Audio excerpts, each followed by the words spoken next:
امیر لشکر عباس جری دلاور عباس، امیر لشکر جری دلاور، تیرے عالم سے تیرے کرم سے جو چاہا وہ مل گیا، مولا عباس مولا۔ لا حول ولا قوة الا باللہ العلی العظیم۔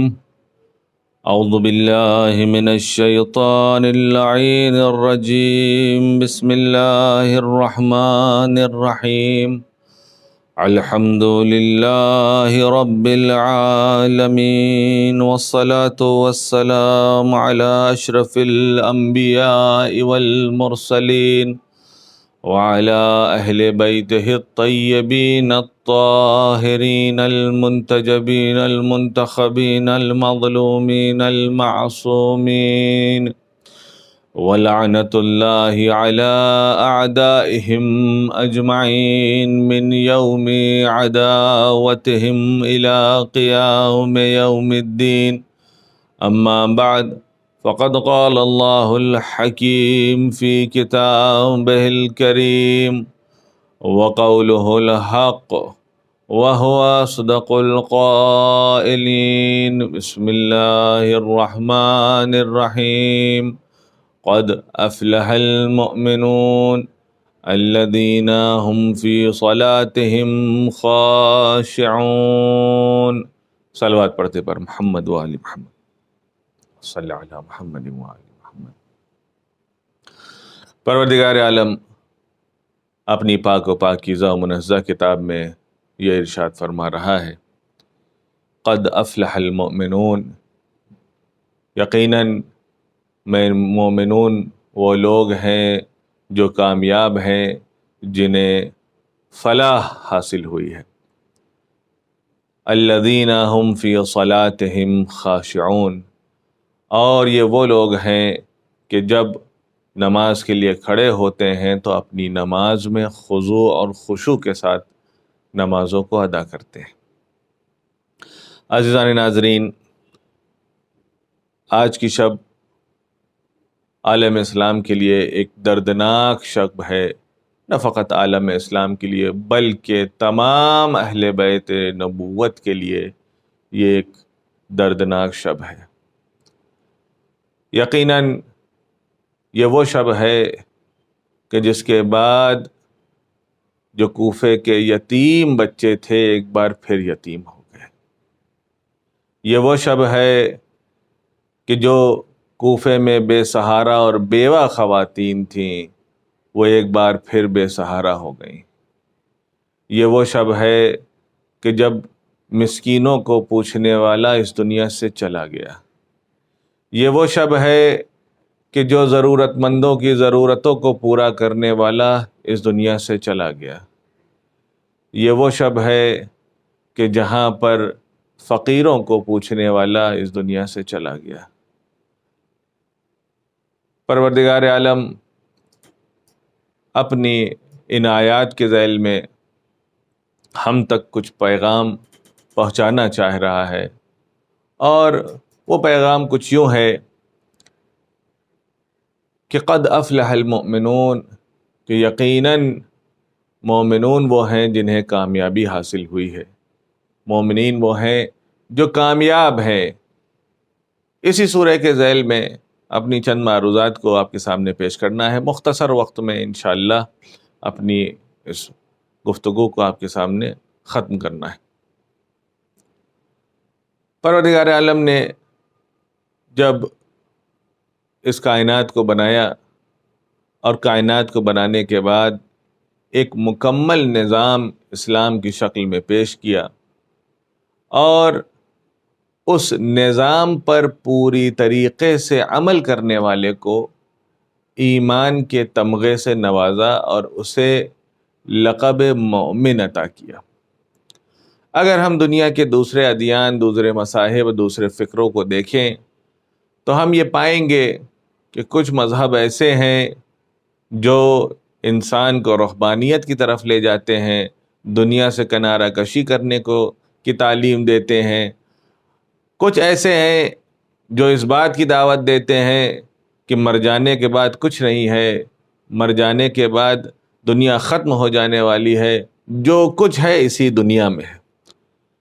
تو معلوم یہ ہوا کہ جتنی بھی افکار، جتنی بھی فکریں اس دنیا میں پائی جاتی ہیں، ہر فکر میں کہیں نہ کہیں کوئی نہ کوئی نقص پایا جاتا ہے۔ کوئی صرف خدا کی طرف دعوت دیتا ہے تو خلق خدا کو چھوڑ دینے کو کہتا ہے، کوئی کہتا ہے خلق کی طرف رہو، مخلوق کی طرف رہو، دنیا کی طرف رہو اور خالق کو بھول جاؤ، کوئی کہتا ہے دنیا داری میں مصروف ہو جاؤ، کوئی کہتا ہے صرف دین میں لگے رہو۔ الگ الگ نظریات بہرحال دنیا کے تمام افکاروں نے مل کر پیش کیے، لیکن کوئی ایک جامع نظام پیش نہ کر سکا جس میں اس بات کا خیال رکھا جائے کہ اگر کوئی انسان خالق کی عبادت کر رہا ہے، معبود کی عبادت کر رہا ہے، دوسری طرف مخلوق کا بھی خیال رکھے۔ جہاں ایک طرف وہ اللہ اللہ کر رہا ہے، اللہ اللہ کی تسبیح پڑھ رہا ہے، تو وہاں دوسری طرف اپنے پڑوسیوں کا بھی خیال رکھے۔ جہاں ایک طرف وہ تنہا بیٹھ کر عبادتیں کر رہا ہے تو دوسری طرف جماعت کے ساتھ بھی رہے۔ جہاں ایک طرف دوسروں کا خیال رکھنے کو کہا ہے تو وہاں اپنے خانوادے کا بھی خیال رکھے۔ جہاں ایک طرف دوسروں کی مدد اور امداد کی بات کی گئی ہے تو وہاں گھر والوں کی طرف بھی توجہ دے۔ یہ تمام نظام اگر کہیں پایا جا سکتا ہے تو صرف اور صرف دین اسلام میں، صرف اور صرف یہ تمام صفات و تمام خصلتیں صرف اور صرف مومن کے اندر پائی جاتی ہے۔ اور مومن تبھی مومن بنے گا جب ان تمام صفات کا حامل و مالک ہوگا۔ اگر ان میں سے کچھ چیز کا مالک بن جائے اور کچھ چیز کو چھوڑ دے تو پھر اس میں اور دوسرے مذاہب اور دوسرے مکاتب اور دوسرے افکار کے پیروکاروں میں کوئی فرق نہیں رہ جاتا ہے۔ یہ سمجھے کہ میں اپنے گھر والوں کے لیے اچھا کر رہا ہوں، ان کا خیال رکھ رہا ہوں، مجھ سے پڑوسیوں سے مطلب نہیں ہے، قوم سے مطلب نہیں ہے، ملک سے مطلب نہیں ہے، دوسرے غریبوں سے مطلب نہیں ہے، تو معلوم یہ ہوا کہ اس نے اسلام کو سمجھا ہی نہیں ہے، اس نے اسلام کو جانا ہی نہیں ہے۔ اگر یہ اسلام کو جانتا، اسلام کو سمجھتا، اسلام کو پہچان پاتا تو اسے یہ معلوم ہوتا کہ اسلام صرف ایک شے کا نام نہیں ہے، ایک گوشے کو پکڑ لینے کا نام نہیں ہے، ایک طرز فکر کو اختیار کر لینے کا نام نہیں ہے، بلکہ اسلام اس شے کا نام ہے کہ جہاں پر گھر والوں کا خیال رکھنا ضروری ہے تو باہر والوں کا بھی ضروری ہے، جہاں مالداروں کے ساتھ اٹھنے بیٹھنے کا بھی حکم دیا گیا ہے تو غریبوں کو بھی پوچھنا ہے، جہاں ضرورت مندوں کو بھی پوچھنا ہے، جہاں باہر والوں کو پوچھنے کا حکم دیا ہے وہاں باہر والوں کو بھی پوچھنا ہے۔ اس کا مطلب یہ ہے اگر کوئی سچا مومن اس کائنات میں ہے تو وہ ایسا مومن ہونا چاہیے کہ جو مسلح پہ بھی دکھائی دے اور میدان جنگ میں بھی دکھائی دے، گھر والوں کو بھی پوچھے، ان کا بھی پرسان حال ہو تو باہر والوں کو بھی پوچھنے والا ہے۔ عزیزوں، اگر ہم ان تمام صفات کو دیکھیں اور ان کو مد نظر رکھیں تو ہم یہ دیکھیں گے کہ ہم اس سورہ مومنون کی تفسیر کے ذہن میں، اس لفظ مومن کی تفسیر کے ذہن میں جو میں نے چند باتیں آپ کے سامنے پیش کی ہیں، اگر ان چیزوں کا مجموعہ کوئی شخص تھا تو وہ ذات امیر المومنین علی ابن ابی طالب علیہ السلام تھی۔ اللہم صلی علی محمد وعلی۔ جہاں ایک طرف امیر المومنین اپنے گھر والوں کے لیے، اپنے بچوں کے لیے، یہ دیکھا گیا کبھی چکی چلا رہے ہیں، کبھی جھولا جھلا رہے ہیں، کبھی گود میں اٹھائے ہوئے ہیں، کبھی بوسہ لے رہے ہیں، تو یہ محبت اور یہ شفقت صرف گھر والوں کے لیے نہیں ہے، میرا بیٹا ہے اس لیے میں اس سے محبت کر رہا ہوں، ایسا نہیں ہے۔ ہم نے یہ بھی دیکھا کہ کوفے کے یتیموں کو بھی اسی طریقے سے محبت و شفقت کرتے تھے جیسے اپنے بچوں کو کرتے تھے، جس طریقے سے اپنے گھر کی عورتوں کا خیال رکھا کرتے تھے اسی طریقے سے اپنے باہر کے بیواؤں کا بھی خیال رکھتے تھے، ان کی بھی ضرورتوں کو پورا کرتے تھے، ان کے یہاں بھی پیسے اور دوسری چیزوں کو پہنچایا کرتے تھے۔ کوفے کی گلیوں میں اور کوفے کے شہر میں جب تک کہ آخری فرد کھانا نہیں کھا لیتا تھا مولا کائنات اپنی زبان پر ایک نوالا نہیں رکھتے تھے۔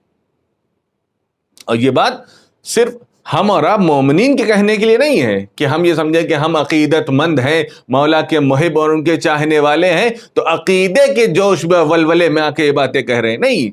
آپ ذرا یونائٹڈ نیشن کے چارٹر اٹھا کے دیکھیے، اس میں جہاں پر اس بات کا ذکر کیا گیا ہے کہ عالم انسانیت میں، تاریخ انسانیت میں کون سی ایسی حکومت تھی جو بہترین حکومت تھی، تو وہاں پہ بھی یہ بات ملتی ہے کہ وہ علی ابن ابی طالب علیہ السلام کا وہ 4.5 سالہ دورہ خلافت ہے کہ جس میں نہ کوئی پریشان دکھائی دیتا ہے، نہ کوئی مسکین دکھائی دیتا ہے، نہ کوئی بے سہارا دکھائی دیتا ہے۔ اگر کوئی دکھتا ہے تو وہ مولا اس مسکین کی مدد کے لیے، اس بے سہارا کی امداد کے لیے خود موجود ہے۔ یہ ہم محبت میں آ کے بیان نہیں کر رہے ہیں کہ ایک بات ہے، سبھی لوگ یہ کہتے ہیں جس کو مانتے ہیں، ہر آدمی اپنے مولا و وارث کا جو ہے بیان کرتا ہے، لیکن نہیں، حقیقی تعریف تو وہ ہے کہ جو غیر بھی قبول کرے، جو غیر بھی اس بات کی تائید کرے کہ کس طریقے کا مومن تھا۔ اور مومن کی علامتوں میں سے ایک علامت، بس اسی ایک علامت کو میں ذکر کروں گا انشاءاللہ، اور اس کے بعد ربط مصائب۔ ہم فی صلاتہم خاشعون، یعنی یہ وہ لوگ ہیں جو اپنی نماز میں خاشع ہیں۔ دو لفظ عام طور پر ہم نے اور آپ نے بہت زیادہ ممبر سے، کتابوں میں، بزرگان کی زبان سے سنا ہوگا، جسے کہا جاتا ہے کہ عبادت کرے تو انسان خضوع اور خشوع کے ساتھ کرے۔ خضوع اور خشوع کا کیا مطلب ہے؟ خضوع کا مطلب یہ ہے کہ انسان کا ظاہر اس طریقے کا ہونا چاہیے کہ جیسا لگے کہ سامنے والے کا احترام کرتا ہے۔ مثال کے طور پر ایک شخص ہے، یا ایک مثلا استاد ہے کوئی، جسے ہم بے حساب ناپسند کرتے ہیں۔ کیوں؟ کیونکہ اس کو نہ جانے کیا پریشانی تھی ہم سے، اور جو جب کبھی کوئی شرارت کرتا تھا کلاس میں تو صرف اور صرف سزا مثلا مجھے ملا کرتی تھی۔ تو اب چونکہ استاد ہے، لہٰذا میں سامنے تو کھڑے ہو کر اس کا احترام کرتا ہوں، جہاں مجھے دکھ جائے گا میں کرسی چھوڑ کے کھڑا ہو جاؤں گا، جہاں دکھے گا سر جھکا کے ادب سے بات کروں گا۔ لیکن یہ خضوع تو ہے، لیکن دل میں کیا ہے؟ دل میں خشوع نہیں ہے، یعنی جو سامنے اور ظاہری طور پر احترام اور ادب کا مرحلہ ہے اسے خضوع کہا جاتا ہے، اور جب یہ مرحلہ دل کی گہرائیوں میں اتر جاتا ہے اسے خشوع کہا جاتا ہے۔ اسی لیے پروردگار نے کہا وہ اپنے بندوں کو بہت اچھے سے پہچانتا ہے۔ اس نے یہ نہیں کہا ہم فی صلاتہم خاضعون، یعنی جو اپنی نماز میں ظاہری طور پر خاضع دکھائی دیتے ہیں، احترام کرتے ہوئے، سر جھکائے ہوئے، لمبی لمبی سوریں پڑھتے ہوئے، بہت ہی ظاہر ایسا دکھائی دے کہ ایسا لگتا ہے کہ بہت بڑے مومن ہیں۔ نہیں، پروردگار نے کہا ظاہر نہیں چاہیے مجھے، پروردگار دلوں کے راز کو جاننے والا ہے۔ لہذا اس نے کہا ہم فی صلاتہم خاشعون، یعنی یہ جو خوف ہے، یہ جو ادب ہے، یہ جو تقوی ہے، وہ ان کے دل میں ہے، ان کے ظاہر میں نہیں ہے۔ یقیناً ظاہر کی بھی بڑی اہمیت ہے، اسے نہیں کہا جا رہا ہے کہ میں اب تو یہ کہہ دیا جائے کہ نہیں میرے دل میں بڑی ادب ہے، بہت خوف خدا ہے، خوف الہی سارا کا سارا دل میں نہیں ہے۔ اگر دل میں ہے تو وہ ظاہر بھی ہونا چاہیے۔ جب دل میں ہوگا تو اس کا اظہار اور طریقے سے ہوتا ہے، اور جب صرف ظاہر ہوتا ہے تو اس کا اظہار اور طریقے سے ہوتا ہے۔ لہذا جب کبھی انسان خضوع کے ساتھ خشوع بھی رکھے گا تو یہ مومن کہلائے گا۔ بہت سارے ایسے ممکن ہیں کہ ہمارے اطراف میں ہم بہت سارے ایسے لوگوں کو دیکھتے ہو جو مسجد جانے والے ہیں، مسلسل باجماعت نماز پڑھنے والے ہیں، بہت متدین ہیں، ظاہر بھی ان کا پاک صاف و پاکیزہ ہے، اور یقینی طور پر عبادت گزاروں میں شمار ہوتا ہے، محلے میں، علاقے میں مشہور ہیں، لیکن بچے ڈرتے ہیں بات کرنے سے۔ کیوں؟ کیونکہ غصہ بہت آتا ہے، لوگ گھبراتے ہیں کہ کہیں کسی بات سے برا نہ مان جائیں۔ نہیں عزیزوں، یہ خوف جو خوف خشوع ہے یہ صرف نماز تک نہیں رہنا چاہیے۔ اگر ہم پروردگار سے ڈر رہے ہیں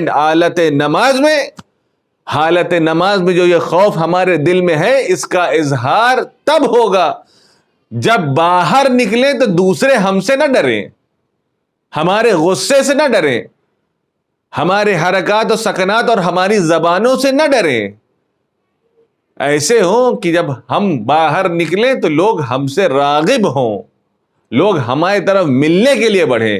جب ہماری طرف ملنے کے لیے بڑھیں گے، جتنا احترام ہم خدا سے کرتے ہیں یہ تو ہمارے دل میں ہے، اس بات کا اظہار کیسے کیا جائے؟ اس بات کا اظہار اگر کیا جا سکتا ہے تو بندگان خدا کا ادب کر کے، بندگان خدا کا احترام کر کے۔ جب ہم بندگان خدا کا احترام کریں گے تو یہ معلوم ہوگا کہ ہم خدا کا کتنا احترام اور ادب کرتے ہیں۔ عزیزوں، یہ ایک ایسا ایکویلیبریم ہے کہ جہاں پر دونوں طرف کا بیلنس ہونا ضروری ہے۔ اگر ہم اللہ کا احترام اور اس کے لیے خاضع و خاشع ہیں تو اللہ کے بندوں کا بھی احترام اتنا ہی ضروری ہے۔ جب دونوں بیلنس برابر ہوگا، دونوں پلڑا برابر ہوگا، تبھی ہم حقیقی معنوں میں مومن کہلانے کے لائق ہیں۔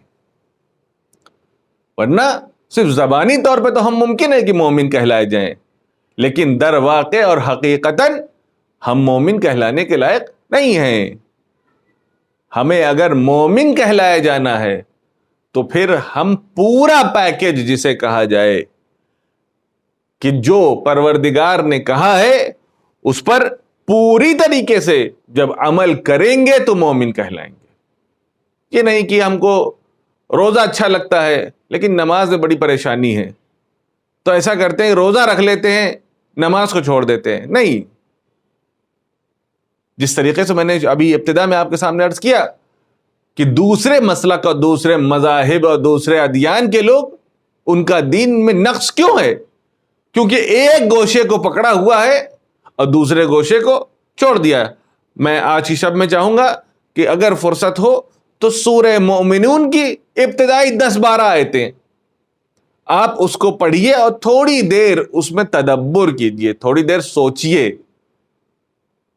جہاں آج کی شب عبادتوں کی شب ہے، جہاں آج کی شب دعا و مناجات کی شب ہے، یقین جانیے کہ اگر 1 گھنٹہ، بعض روایات میں ہے کہ 1 گھنٹہ اگر کوئی انسان آیات الہی اور پروردگار کی ذات میں تفقہ اور تدبر کرے گا، سوچے گا، تو وہ اس عابد سے بہتر ہے جو تمام شب عبادت کرتا ہے۔ آپ صرف میں دعوت دینا چاہتا ہوں کہ آپ وہ صرف 10-12 آیتیں جو سورہ مومنون کی شروع کی، اب بہت ہی مختصر آیات ہے، 10-12 آیتوں کا مطلب یہ ہے کہ اگر آپ قرآن کھولیں گے تو شاید 5-6 لائن، اگر آپ اس میں دیکھیں، ہم اپنے آپ کو مومن کہتے ہیں اور آج شب شہادت امیر المؤمنین ہے۔ ہم یہ دیکھیں کہ جس کو ہم اپنا امیر کہہ رہے ہیں، اپنا والی و وارث و سردار کہہ رہے ہیں، اس کے اندر کون کون سی خصوصیات تھی اور ان میں سے کون کون سی خصوصیات ہم میں ہیں، تاکہ جب ہم یہ کہیں کہ ہم امیر المومنین کے چاہنے والے ہیں تو ایسا نہ ہو کہ دعویٰ صرف زبانی رہ جائے کہ ہاں ہم تو چاہتے ہیں۔ ہم چاہنے والوں میں کس کو پتا ہے کہ دل کی گہرائیوں میں کیا ہے؟ کس کو پتا ہے کہ دل میں ہمارے کیا چھپا ہے؟ عزیزوں، جب اس دنیا سے انسان رخصت ہوگا اور اس عالم میں پہنچے گا کہ جہاں پہ اس کا کوئی مددگار نہ ہوگا اور دنیا حقیقت میں پہنچے گا، وہاں پر زبانی لقلقے کام آنے والے نہیں ہیں۔ ہم یہ کہیں مولا کے چاہنے والے نہیں، مولا کے چاہنے والے کا مطلب یہ ہے کہ حقیقتاً چاہنے والا ہو، صرف کہہ دینے سے فرشتے مان جانے والے نہیں ہیں۔ پتا چلا کہ ہم کچھ مومنین کے ساتھ ساتھ ہم نے بھی اپنی زبان سے کہہ دیا ہم بھی چاہنے والے ہیں، فرشتے کہے ہاں ہاں یہ بھی چاہنے والا، نہیں، ایسا نہیں ہوگا۔ ہماری زبانوں سے وہ الفاظ جاری ہی نہیں ہوں گے، ہماری زبان سے وہ الفاظ باہر ہی نہیں نکلیں گے کہ جس کے ذریعے سے ہم یہ کہہ سکے، کیونکہ وہ عالم حقیقت ہے۔ یہاں پر زبان ہمارے قبضے میں ہے، جو چاہتے ہیں اس سے بلوا لیتے ہیں۔ یہاں پر ہمارے ہاتھ پیر ہمارے قبضے میں ہیں، جو چاہتے ہیں ان سے کروا لیتے ہیں۔ وہ عالم حقیقت ہے، زبان سے وہی نکلے گا جو دل میں ہوگا، ہاتھ سے وہی بلوایا جائے گا جو حقیقت ہوگی، پیر وہی گواہی دے گا جو حقیقت اور حق ہوگا۔ عزیزوں، ہم یہ چاہیں کہ اس زمانے اس عالم میں پہنچنے کے بعد بھی وہی بولے جو ہم چاہتے ہیں، تو پھر وہ دروازہ بند ہو چکا ہوگا۔ اسی لیے بعض روایات میں ہے کہ جہاں پر یہ بیان کیا گیا کہ جب مردہ قبر میں لٹایا جاتا ہے تو اس سے کہا جاتا ہے کہ جب تجھ سے سوال ہو اور یہ پوچھے کہ من ربک، تیرا خدا تیرا پروردگار کون ہے، تو کہنا اللہ، اللہ جل جلالہ، اللہ جل جلالہ میرا رب ہے، میرا پروردگار، میرا پالنے والا ہے۔ نہیں، وہاں پہ مولا ہوں گے، مولا بولیں گے بول، کیوں؟ کیونکہ تو مومن ہے، بول، میں تیری نصرت کے لیے آیا ہوں، بول کہ تیرا پروردگار اللہ سبحانہ و تعالی ہے۔ اپنی زبان سے اس بات کا اظہار کر، لیکن زبان اس بات سے قاصر ہوگی، زبان سے الفاظ جاری ہی نہیں ہوں گے کہ جہاں پر آنے کے بعد یہ خود اپنی زبان سے یہ کہہ سکے کہ اللہ اس کا پروردگار ہے، اللہ کا یہ اس کا معبود ہے، یہ اللہ کی عبادت کرتا ہے۔ کیوں؟ کیونکہ یہ عالم حقیقت ہے۔ روایات میں ہے کہ بعض سوال کے جواب میں 70 برس گزر جائیں گے۔ ایک سوال، تیرا پروردگار کون ہے؟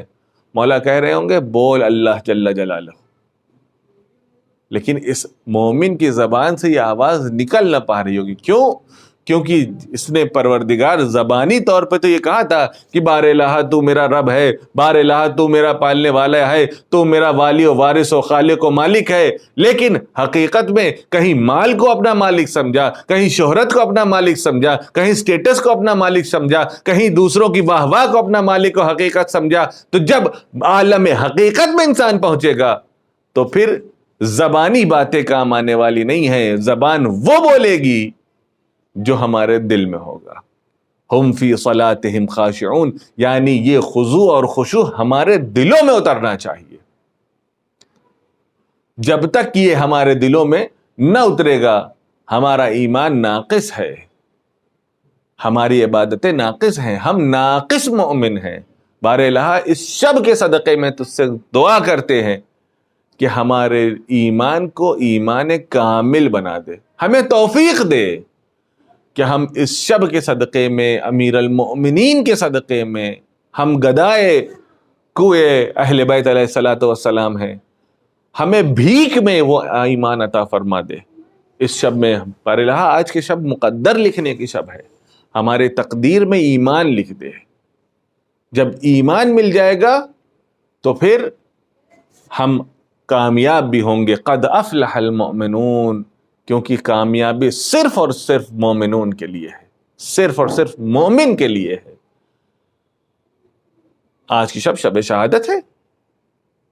جب مولا کائنات مسند خلافت پر تشریف رکھا آپ نے، تو والی یمن نے 10 لوگوں کا ایک وفد، ایک ڈیلیگیشن مولا کائنات کے پاس بیعت کے لیے روانہ کیا، اور اسی ڈیلیگیشن میں، اسی وفد میں عبد الرحمن ابن ملجم بھی المرادی یہ بھی ساتھ میں تھا۔ یہ وہاں پہنچا، پہنچنے کے بعد مولا کائنات کے ہاتھوں پر اس نے بیعت کی۔ عزیزوں ذرا تصور کیجئے کہ جس آدمی نے مولا کائنات کے ہاتھوں پر بیعت کی ہو۔ ہم اور آپ تو اتنے بدبخت ہیں کہ ہم اپنے امام کو دیکھ نہیں سکتے ہیں، لیکن یقیناً ہمارا ایمان جو اپنے بنا دیکھے ہوئے امام کے اوپر جتنا مضبوط اور محکم اور مستحکم ہے، جنہوں نے دیکھا ہے اور جنہوں نے آپ کے ہاتھوں پہ بیعت کی ہے، اس سے یقیناً مضبوط ہے۔ ہمیں شکر کرنا چاہیے اس بات کا۔ مولا کائنات کے پاس پہنچا اور اس نے بیعت کی، اور بیعت کرنے کے بعد آگے بڑھا۔ مولا نے اس کو دوبارہ بلایا اور دوبارہ اس کے ہاتھوں سے بیعت لی، اس سے دوبارہ بیعت کی، اور پھر جیسے ہی آگے بڑھا مولا نے اس کو پھر بلایا، اور آنے کے بعد تیسری بار مولا کائنات نے اس کے ہاتھ سے بیعت لی۔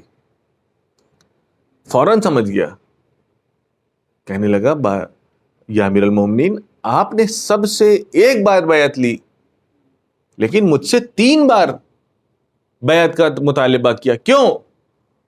امیر المومنین نے کہا کہ اپنی بیعت پہ وفادار رہو گے، اس نے کہا یا امیر المومنین میری جان آپ پر فدا ہو جائے، میرے ماں باپ آپ پر قربان ہو جائیں، میں آپ کا حقیقی چاہنے والا ہوں۔ عزیزوں میں نے عرض کیا کہ دعوی محبت اور ہے اور حقیقت میں محبت اور ہے۔ میں آپ کا حقیقی چاہنے والا ہوں۔ امیر المومنین نے، عرب کے ایک مشہور شاعر ہے، اس کا ایک شعر زبانوں میں دھیرے سے زمزمہ کیا، جس کا مفہوم یہ تھا کہ میں اس کی حیات چاہتا ہوں اور یہ میری موت چاہتا ہے۔ یہ کہنے کے بعد امیر المومنین نے عبد الرحمن ابن ملجم کو بھیج دیا،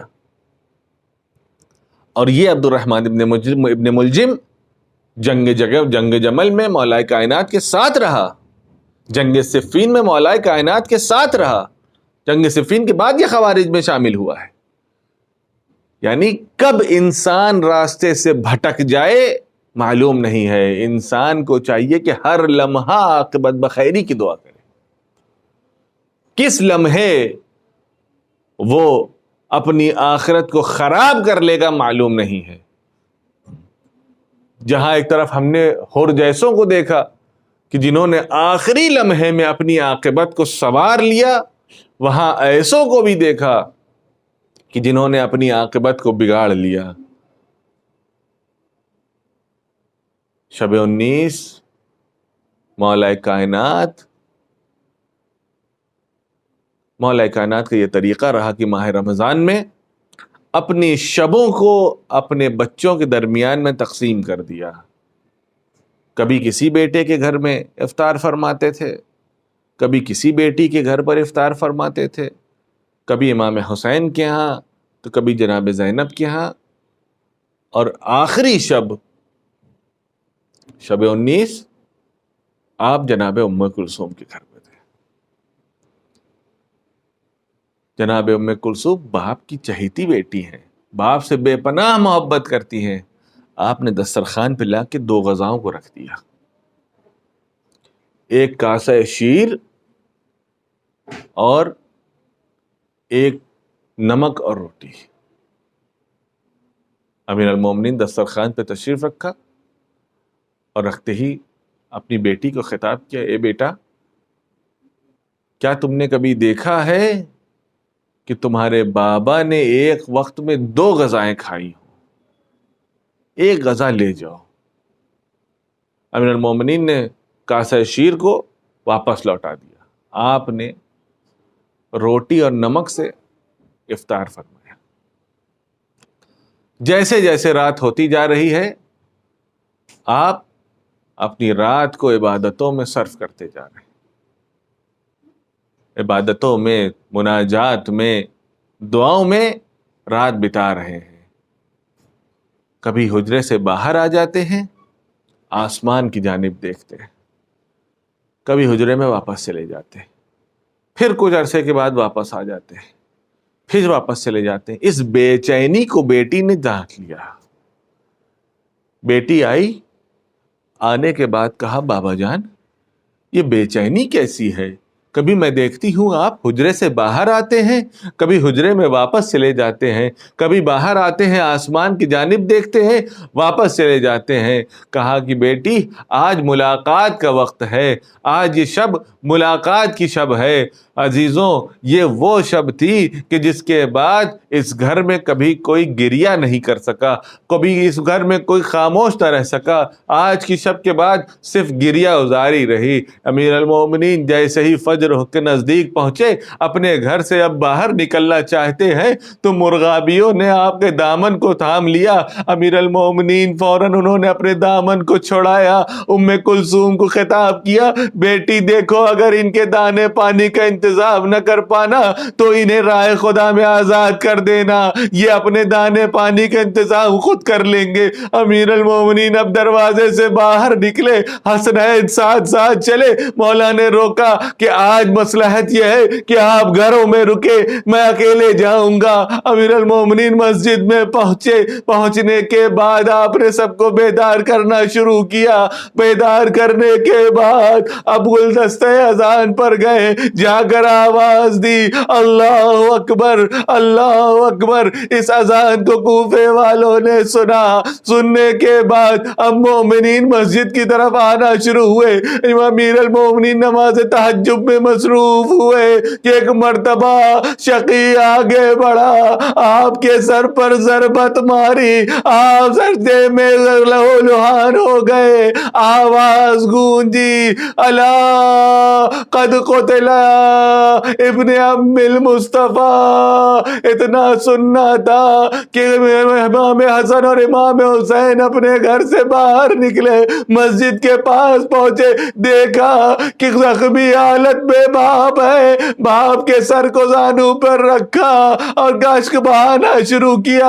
امیر المومنین نے آنکھوں کو کھولا، دیکھا حسن کی باہوں میں ہے۔ کہا اے بیٹا حسن، مومنین منتظر ہے، ان کو پہلے فریضہ نماز ادا کرواؤ۔ امام حسن نے نماز ادا کروائی۔ ادا کروانے کے بعد اب امیر المومنین کو سہارا دیا، گھر کی جانب جا رہے ہیں۔ ایک مرتبہ مولا نے کہا بیٹا حسن، ان مومنین سے کہو اپنے گھروں کو لوٹ جائے۔ جیسے ہی مولا نے یہ آواز سنی، پوچھا بابا یہ تو آپ کے چاہنے والے ہیں، یہ تو آپ کے ماننے والے ہیں، انہیں کیوں گھر بھیجوا رہے ہیں؟ کہا میرے ضربت کی خبر یقیناً گھر پہنچ گئی ہوگی، مجھے یہ برداشت نہیں ہے کہ میرے گھر کی بیٹیاں ان نامحرموں کے کانوں تک ان کے گریہ کی آواز جائے۔ میں کہوں گا اے مولا، یہ 47 کا کوفہ ہے کہ جہاں پر آپ کو یہ بھی برداشت نہیں ہے کہ ان بیویوں کے رونے کی آواز آپ کے چاہنے والوں کے کانوں تک جائے۔ یہی سن 61 کا کوفہ ہوگا جہاں پر یہ بیویاں ہوں گی۔ اسی بازار کوفہ میں بے مخنہ و چادر پھرائی جائیں گی۔ اے امیر المومنین، آپ اس وقت کیسے برداشت کریں گے؟ اجرکم اللہ۔ امیر المومنین گھر پہنچے، طبیعت بگڑتی جا رہی ہے۔ طبیب کو بلایا گیا، طبیب آیا، دیکھا کہ ایک ہری پٹی آپ کے پیشانی پہ بندھی ہے، اس کا رنگ اتنا سبز ہو گیا تھا کہ پیشانی اور پٹی میں کوئی فرق دکھائی نہیں دے رہا۔ امیر المومنین کی اس حالت کو دیکھ کر طبیب نے کہا ان کے لیے کاسے شیر کا انتظام کیا جائے۔ جیسے ہی خبر موفے والوں کو پہنچی، باہر قطار لگ گئی، کاسے شیر لے لے کر سب آ گئے۔ عزیزو، میں کہوں گا مولا آپ کے لیے کاسے شیر حاضر تھا، لیکن حسین میدان کربلا میں علی اصغر کے لیے 2 قطرے آپ مانگتے رہے، لیکن جواب میں صرف سے شعبہ تیر ملا۔ اجرکم اللہ۔ ہاں عزیزو، ابھی علی ہے کہ گھر میں موجود ہے، گریہ کر رہے ہیں، بیٹیاں گریہ کر رہے ہیں، بیٹیوں کو تسلی دے رہے ہیں، بیٹا ابھی میں زندہ ہوں، گریہ کی ضرورت نہیں ہے، ابھی میں زندہ ہوں، ابھی گریہ کی ضرورت نہیں ہے۔ لیکن باپ کا دل ہے، برداشت نہ کر سکا، ایک مرتبہ زور زور سے رونا شروع کیا۔ میں کہوں گا اے مولا، آپ سے اپنی بچیوں کا رونا برداشت نہ ہوا۔ کل میدان کربلا میں جب حسین شہید کیے جائیں گے، ننھے ننھے سے بچے جب گریہ کریں گے تو کوئی تازیانے برسائے گا، کوئی تماچے لگائے گا۔ وَسَيَعْلَمُ الَّذِينَ ظَلَمُوا أَيَّ مُنقَلِبٍ يَنقَلِبُونَ اِنَّا لِلَّهِ وَإِنَّا إِلَيْهِ رَاجِعُونَ۔ بار الہ ہماری اس مختصر سی عزا کو قبول فرما، بار الہ ہمارے گناہان کبیرہ و صغیرہ کو معاف فرما، بار الہ دشمنان اہل بیت کو نیست و نابود فرما، مومنین کرام دنیا میں جہاں کہیں بھی ہیں ان کی جان مال عزت و آبرو کی حفاظت فرما، بار الہ جو مومنین پریشان حال ہیں، اس وبا میں پریشان و مبتلا ہیں، انہیں نجات عطا فرما۔ بار الہ منتقم خون اہل بیت، منتقم خون شہداء، منتقم خون سید الشہداء، منتقم خون امیر المؤمنین کے ظہور میں تعجیل فرما، ہم سب کو ان کے اعوان و انصار میں شمار فرما۔ ربنا تقبل منا انک انت السمیع العلیم۔